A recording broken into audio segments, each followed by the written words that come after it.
noite, meus amigos. Que bom que nós estamos aqui mais uma vez reunidos para estudar na casa de Maria Angélica.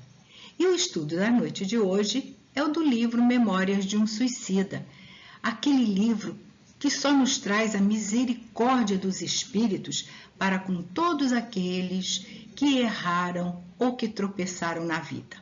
Mas como é de praxe, nós primeiro vamos fazer a nossa prece e vamos ler um trechinho do Evangelho de Jesus.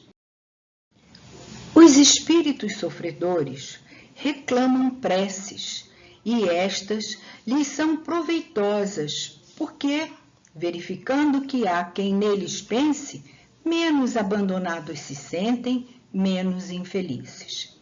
Entretanto, a prece tem sobre eles ação mais direta, reanima-os, incute-lhes o desejo de se elevarem pelo arrependimento e pela reparação, e possivelmente desvia-lhes do mal o pensamento.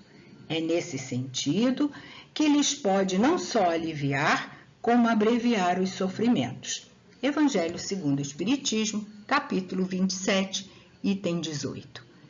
Então vamos fazer a nossa prece, pedindo aos espíritos amorosos da casa de Maria Angélica e pedindo também à nossa querida irmãzinha que fiquem conosco nesta noite, que nos envolvam em fluidos de saúde, em fluidos de alegria, em fluidos de entendimento, para que a gente possa criar dentro de nós um sentimento de misericórdia e compaixão para com os espíritos que, por acaso, tivessem tropeçado na vida.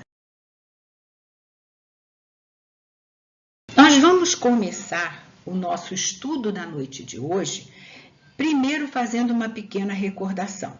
Vocês se lembram que havia o Camilo falado de dois importantes acontecimentos que causariam uma profunda significação no ajustamento deles na nova realidade. Iam acontecer duas coisas que teriam um peso enorme para que eles tivessem o ajustamento na nova realidade. A nova realidade deles era de espíritos desencarnados. O primeiro acontecimento nós já vimos na aula passada, não foi?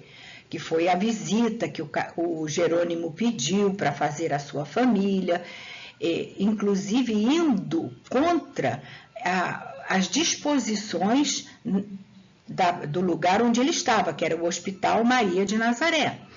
Jerônimo estava sendo insubordinado, mas mesmo assim, usando o livre-arbítrio, ele conseguiu fazer a visita. Mas coitado do Jerônimo, ele, na verdade, teve uma grande decepção. O momento de Jerônimo aqui na Terra foi porque ele percebeu, ele viu a família dele num estado lastimável, em consequência do seu suicídio. E aí ele entrou em pânico, mas os amigos espirituais o levaram de volta para a pátria espiritual. Chegando ali, Jerônimo estava preso de uma desolação profunda e de um supremo desconforto. Ele estava numa angústia muito grande e fez um pedido. Ele queria se confessar. Jerônimo era católico e queria um padre para ouvir as suas queixas. E o plano espiritual, que é misericórdia pura, tem todo tipo de atendimento aos espíritos sofredores.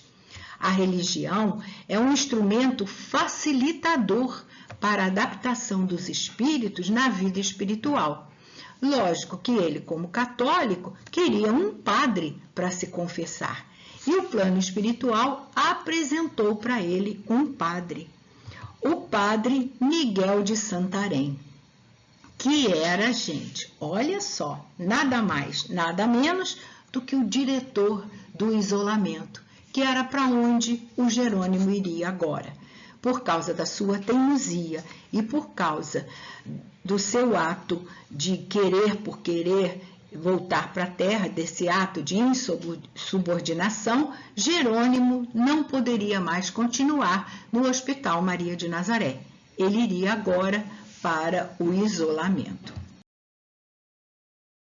O diretor do isolamento, o padre Miguel de Santarém, era um espírito de alta envergadura, porque no plano espiritual, quanto mais difícil a tarefa, o espírito tem que ser de alta envergadura, tem que ser também um espírito que esteja à altura de conduzir aquele trabalho.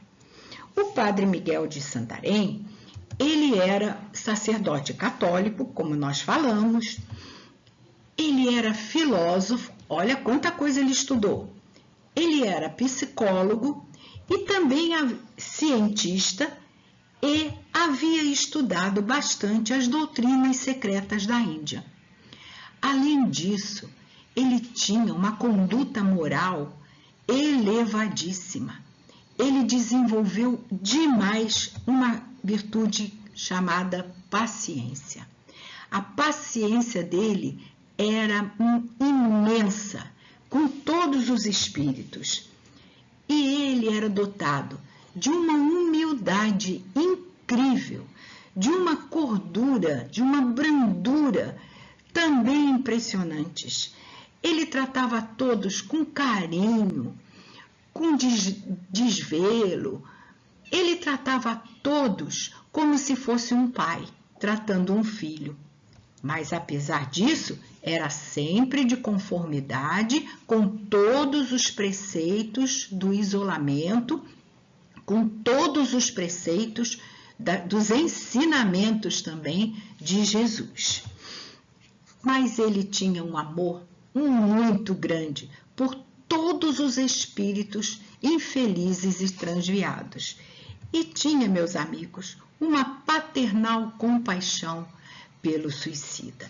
Ele tratava o suicida com um carinho muito especial.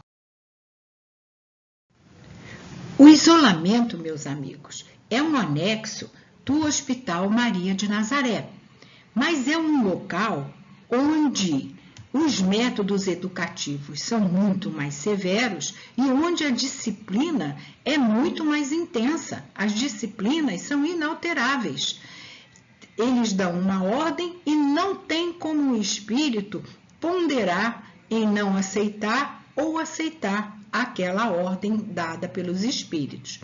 Ali, apesar de toda a brandura, todo o amor de Miguel de Santarém, ele é encarregado de fazer cumprir esses métodos educativos severos e essa disciplina. Quem são os espíritos que moram, que são direcionados para o isolamento? São aqueles espíritos recalcitrantes, espíritos arraigados ainda ao mal e que não abandonam as suas ideias de jeito nenhum. São os espíritos que se sentiram prejudicados pelo excessivo prejuízo terreno, que é o caso do Jerônimo. Ele se sentiu totalmente prejudicado quando chegou para ele a falência. E o que ele fez? Se suicidou. Então é um espírito ainda que tem pouco conhecimento do que aconteceria para ele na vida espiritual. São aqueles espíritos ainda endurecidos nos preconceitos insidiosos, como é o caso dos senhores de engenho com os escravos, os senhores de engenho se achando superiores a tudo, se achando superiores aos escravos, fazendo todas aquelas maldades que nós conhecemos na história. São os espíritos ainda presos às mágoas muito ardentes do coração, ou amores muito possessivos, ou ódios intensos. A transferência de Jerônimo se deu então para o isolamento, e durante 1 ano eles não teriam notícias desse amigo. Vamos ver agora o segundo grande acontecimento, que foi aquele convite feito pela diretoria do Hospital Maria de Nazaré. Convite esse que Jerônimo também não aceitou. Nos conta Camilo. O segundo acontecimento, que a par do que acabamos de narrar, impôs-se marcando etapa decisiva em nossos destinos. Teve início no honroso convite que recebemos da diretoria do hospital para assistirmos a uma reunião acadêmica de estudos e experimentações psíquicas. Meus amigos, a bondade dos amigos espirituais pelos espíritos desarmonizados é muito grande, é imensa. E eles jamais levariam Camilo e os seus amigos para uma reunião do porte daquela para a qual eles foram convidados sem prepará-los. Por isso, desde o dia posterior à internação deles, os nossos amigos eram encaminhados para tratamentos magnéticos em gabinetes clínico-psíquicos. Qual era o intuito disso? Era fazer com que eles vissem a vida regressa deles e colocassem para fora todas as coisas desagradáveis que eles levaram para o plano espiritual. Eles entravam nesses gabinetes, eram pequenas saletas, e tinham os coxins branquinhos de pelúcia em semicírculo. Cada um sentava num coxim. Atrás deles ficavam 5 varões hindus e na frente um outro. Os que estavam atrás sussurravam palavras, eles acreditavam que eram preces, alguma coisa para fazer com que eles fossem relaxando. E muitas vezes eles ficavam semi-inconscientes, assim como se fossem meio adormecidos. Esse hindu que ficava na frente tinha um olhar muito bondoso, mas aquele olhar penetrante, que parecia estar vasculhando a mente, o âmago de cada um, como se fosse um cirurgião que estivesse vasculhando as entranhas do paciente em busca da enfermidade para extirpá-las. Esses amigos queridos nossos ainda não percebiam muito bem o ambiente onde eles estavam, que era um ambiente tranquilo, sereno, de uma luz azul fosforescente, mas eles se sentiam muito bem ali. E o que fazia esse varão na frente dos nossos amigos? Induzia os nossos amigos a mergulhar no passado como um recurso terapêutico, fazendo com que eles vissem todas as bobagens que cometeram, como se eles precisassem despertar a consciência deles.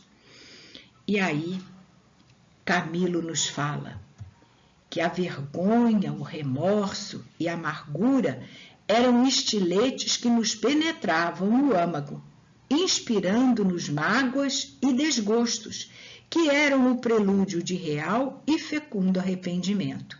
E era a intenção deles fazer com que esses espíritos queridos percebessem as bobagens que fizeram e se arrependessem, para que pudessem então serem encaminhados para a reunião de estudos. E aí, meus amigos, aquele indiano que estava na frente dos nossos amigos serenava a expressão e os outros indianos, então, numa espécie de passe, faziam com que fluidos beneficentes fossem assimilados por eles numa terapêutica divina de amor. E aí, essa assimilação de fluidos iria gradualmente auxiliar os Camilo e seus amigos a corrigir as impressões de fome e de sede, a postergar a insana sensação de frio intenso que os suicidas sentem, a atenuar os apetites e arrastamentos inconfessáveis, tais como os vícios sexuais, o álcool e o fumo, eles precisavam deixar todas essas coisas para poder melhor se adaptar ao plano espiritual. E essas sensações que eles ainda tinham mostrava o teor evolutivo deles. Por isso, eles eram encaminhados a esses gabinetes para poder, aos poucos, irem se libertando dessas coisas da matéria que eles ainda sentiam. Além, meus amigos, da libertação dessa parte das sensações materiais, eles eram induzidos a ter uma educação mental para ter a autolibertação daqueles vícios que se estabeleceram em decorrência do suicídio. Aquela dor do tiro, os pulsos escorrendo sangue, eles precisavam se libertar dessas imagens, e isso era através de uma educação mental. E também, quanto mais eles fizessem exercício de educação mental, maior chance eles teriam de que o instinto de conservação imprimisse na mente deles o impulso primitivo para a tentativa de salvamento. Esse impulso, esse instinto de conservação seria fortalecido e eles levariam isso para as próximas reencarnações.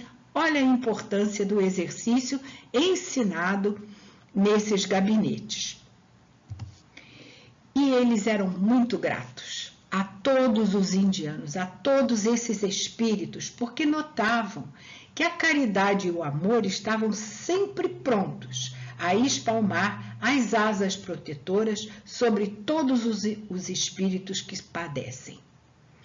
E, por final, chegava ao final do tratamento daquele dia, eles colocavam as mãos sobre a cabeça de Camilo e seus amigos, deixando sair fluidos de conforto, fluidos que o levassem a ter bem-estar.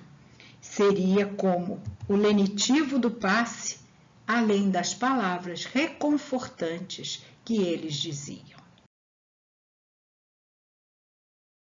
E eles, meus amigos, levavam um grande conselho. Lembrai-vos de que já não sois homens. Ao afastar-vos daqui, não deveis pensar a não ser na vossa qualidade de alma imortal, a quem não mais devem afetar os distúrbios do envoltório físico carnal. Sois espíritos, e será como espíritos que devereis prosseguir a marcha progressiva nos planos espirituais. E chegou, meus amigos, o dia da reunião. Camilo e seus amigos estavam felizes, porque os espíritos se sentem muito bem com as demonstrações de afeto. E eles achavam que o Teócrito tinha feito para eles um convite maravilhoso. Mas qual não foi a surpresa deles ao entrar no recinto e lá reencontrarem os antigos coabitantes do vale? Já ficaram até com medo. A falange de Camilo era diferente desses que estavam lá na plateia. A falange de Camilo já pertencia aos arrependidos e eram dóceis às orientações, por causa daqueles tratamentos que eles estavam fazendo. A maioria, no entanto, eram de espíritos ainda animalizados, esses antigos coabitantes do vale. Seja em consequência da inferioridade do caráter de cada espírito ou da violência do choque do suicídio cometido por eles. Em virtude desse tipo de suicídio, eles ainda ficavam muito animalizados.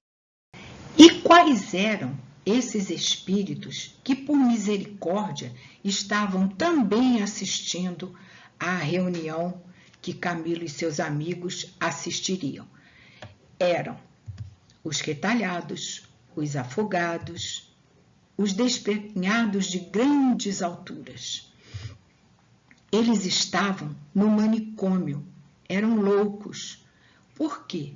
Porque eles precisavam ficar ali no manicômio para não atrapalhar o equilíbrio daqueles que já se mostravam em melhores condições. A presença deles podia atrapalhar, abalar a serenidade necessária ao restabelecimento dos outros. Mas nessa reunião eles foram convidados, porque com certeza ali eles receberiam algum benefício. Duas regrinhas, meus amigos, eram muito importantes para todos aqueles espíritos que estavam na reunião de estudo. Uma era o esforço na tentativa de correção dos cacoetes. Eles não podiam... O que eram os cacoetes? Era a lembrança do ato do suicídio, que eles tinham que se esforçar em não colocar aquilo na mente. E era proibido ter crises de desespero e de raiva. Eles deviam ficar serenos, e isso era um esforço enorme para aqueles espíritos. Por isso, vaporizações fluídicas começaram a envolver todo o ambiente, a fim de serenar todos os ânimos. E, ao longe, um relógio deu 6 badaladas. A hora de Ângelos era a prece inicial, naquele momento em que a emoção estava à flor da pele. E vieram na cabeça daqueles espíritos que ali estavam as lembranças do lar paterno, a devoção da mamãe, os amigos todos. Eles começaram a recordar as coisas boas que tinham. E isso era muito importante e foi provocado numa espécie de doutrinação, de terapêutica moral. Fazia parte do tratamento que eles estavam tendo antes de começar a reunião de estudos.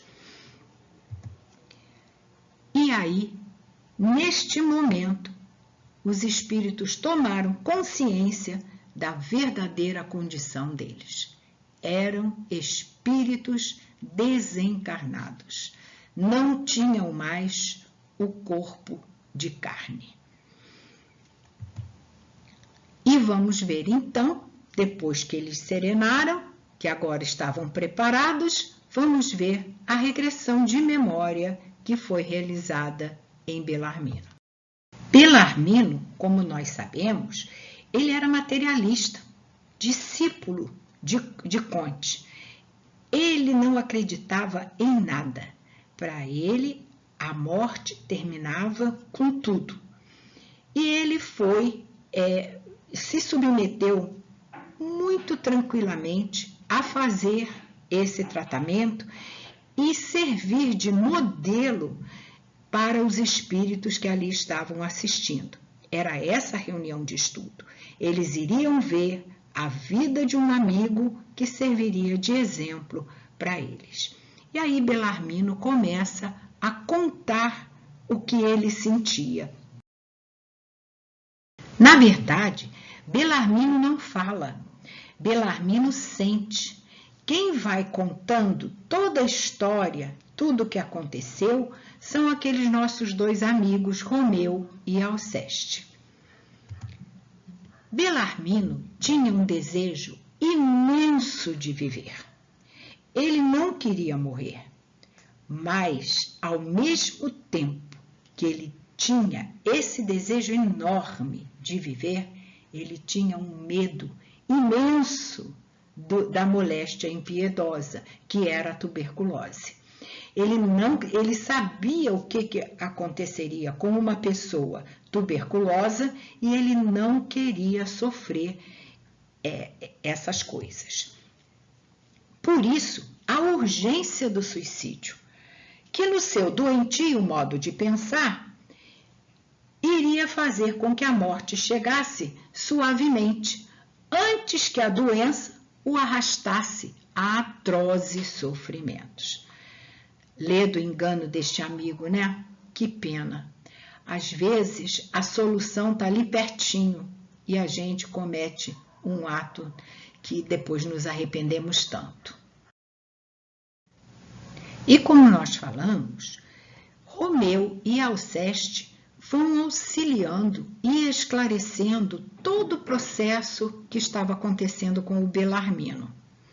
Falam das convicções materialistas de Belarmino, que era importante porque ele não acreditava em nada, por isso havia cometido suicídio e agora estava de frente de uma nova realidade. Falam também da questão dos fluidos vitais, remanescentes em razão da morte brusca. Por isso, a necessidade de uma reencarnação para o reequilíbrio de cada espírito. E chegam à conclusão de que o suicídio não vai liberar o homem das suas aflições, mas vai aumentá-las. E falam também do novo ânimo de Belarmino. Ele não era materialista? Belarmino, quando desce o tablado, desce feliz, dizendo: amigos, eu sou imortal, eu sou um espírito. O que eu destruí foi o meu corpo físico, mas eu não destruí a minha personalidade, a minha individualidade. Eu sou um espírito imortal. Por isso aqui nós queremos lembrar a questão dos pais, que não fiquem omissos na educação de seus filhos, que olhem cada sintoma, cada reação que os filhos podem ter para que possam impedir, de repente, que eles cometam o suicídio. Muitas vezes os pais, ao conseguirem descobrir pelo temperamento do filho, pela maneira como ele está se comportando, levá-lo a um psicólogo, levá-lo a alguém, até um lugar onde ele receba preces, para que ele possa não cometer esse ato insano. E a questão da solução dos problemas do suicida. Isso Alcides e Alceste e Romeu também falaram. Às vezes a solução está tão próxima, mais próxima do que eles imaginam. No caso de uma falência, por exemplo, pode ser que dali a pouco tempo ele te conseguisse um empréstimo bancário e não precisaria ter se suicidado. E vamos ver algumas anotações de Camilo depois dessa reunião, a que conclusões ele chegou. Nós vamos falar só algumas, porque são muitas. A primeira é que todos nós somos um ser que temos 3 corpos: o físico, o corpo físico, o perispírito e o espírito. Ele chegou à conclusão também de que o que morre é o corpo físico, o espírito é imortal. Ele não vai ser destruído pelo suicídio. Chegou à conclusão também que é preciso uma religiosidade que o afasta, que afastará a pessoa desses atos insanos. Ele também chegou à conclusão de que o espírito que se suicidou vai precisar de uma nova reencarnação e não será uma reencarnação tranquila. Ele precisará reparar o mal que ocasionou a si mesmo. Por isso as reencarnações serão um pouco sofridas. E a coisa que mais Camilo pensa nesse momento, a coisa que ele mais quer, é o que nós vamos ver. Esta foi a maior conclusão a que Camilo chegou. Ele fala: cedo compreendemos que na espinhosa atualidade que vivíamos, um roteiro único apresentava-se como recurso a possíveis suavizações em porvir, cujas distâncias não podíamos prever. submetermos-nos aos imperativos das leis que havíamos infringido, observarmos conselhos e orientações fornecidos por nossos amorosos mentores, deixando-nos educar e guiar ao sabor do seu alto critério. Como ovelhas submissas e desejosas de encontrar o consolo supremo de um aprisco. Essa foi a maior conclusão de Camilo. Não podemos nos afastar das leis de Deus. Precisamos nos esforçar para estarmos sempre no bom caminho, como ovelhas submissas e desejosas de encontrar o consolo de um aprisco. E novamente, amigos, num ato de muita gratidão, num ato de muito amor por Maria de Nazaré, esse espírito que se predispôs a um trabalho maravilhoso, a acolher esses espíritos sofredores, esses espíritos desequilibrados e tratá-los como filhos do coração. Doce Maria, suave lírio de luz, vem ouvir nossa prece, perfumar nossa messe, doce Mãe de Jesus. Vem, ó Maria, socorrer os que sofrem, peregrinos da dor, suplicando o seu amor. Doce Maria, cheia de graça, vem ouvir este hino, amparando os enfermos com o seu manto divino. E assim, Jesus, Mestre querido, querida irmã Maria Angélica, muito gratos. Nós queremos, nesse momento, encerrar a nossa aula, mas com muita gratidão em nossos corações. E agora, meus amigos, nós esperamos vocês lá no chat. Vamos conversar mais um pouquinho, tirar alguma dúvida que porventura tenha ficado. E não vamos nos esquecer que a próxima aula é na segunda-feira e nós vamos ver a comunhão com o alto. Muita paz para todos.